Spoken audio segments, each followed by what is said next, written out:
I'm continuing the second session today, and kicking off with something I've actually forgotten I wrote and had published. It's prose. It's a short factual story entitled Potion, P-O-T-I-O-N. Henry had an unusual bath after a shower. He felt muscular pains across the bottom of his back. He applied Vic, that's Vic Vapor that is, and it was ineffective. Henry's last resort was a hot shower and an unusual bath in water colored with blue, adding large amounts of melted natural salt. He laid flat on his back, soaking in it for an indefinite period. He was often reminded by his late grandmother that this remedy had been in use for generations by people of their culture, and there was an added bonus apart from healing. Henry was often reminded by his late grandmother that this remedy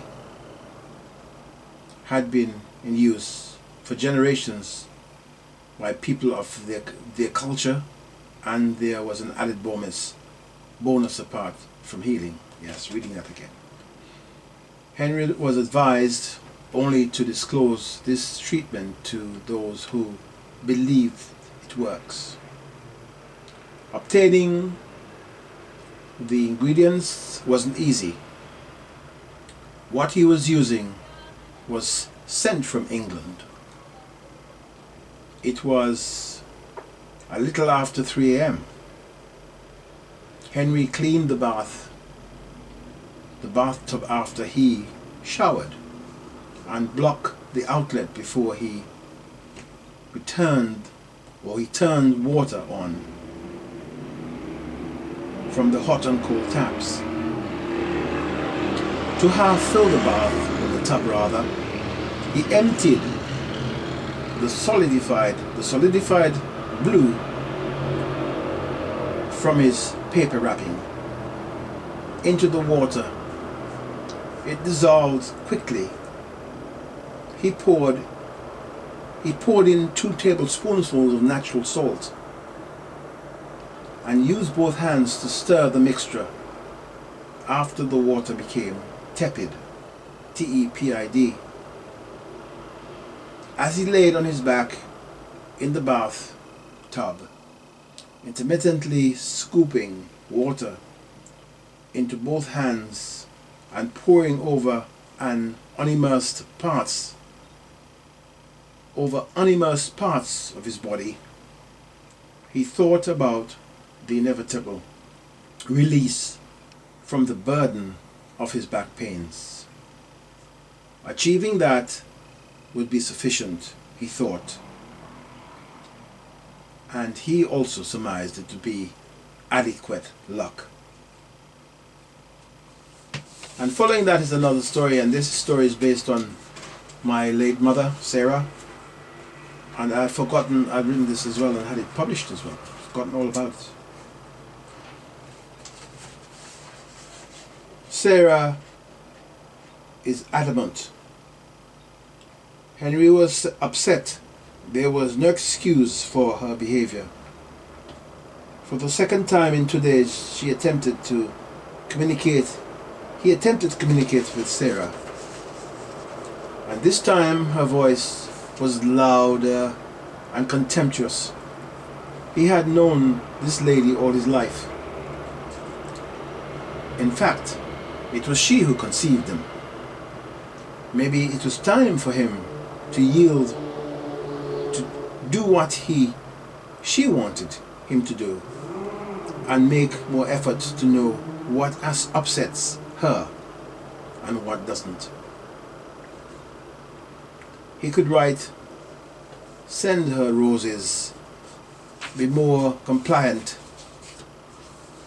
But there were other reasons why Sarah was disdainful. Disdainful. Was disdainful to him, he believed. Operator, I wish to make a person-to-person call to Sarah. Please say it's her son, Henry. The ringing at the other end lasted about a minute before Sarah's voice was heard asking, "Who is it?" After a brief pause, Henry overheard her firm response, "No." And concluding this session, this particular section of the session, with some poems, paths. Paths leading everywhere vary, scary interludes on either side, threaten enclosure, retreat avoids exposure. The next is futile. Start the week outside, sowing seeds in areas fertile. Growth. Edit 5. And finally, in this particular session, quiet. On the inside, nothing stirs. Havoc, spelled H-A-V-O-C, knocks. An opening unlocks. No one. And I will close out with some more music here.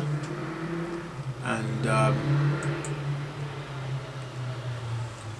as I say, I'm finding this rather interesting, this particular session, because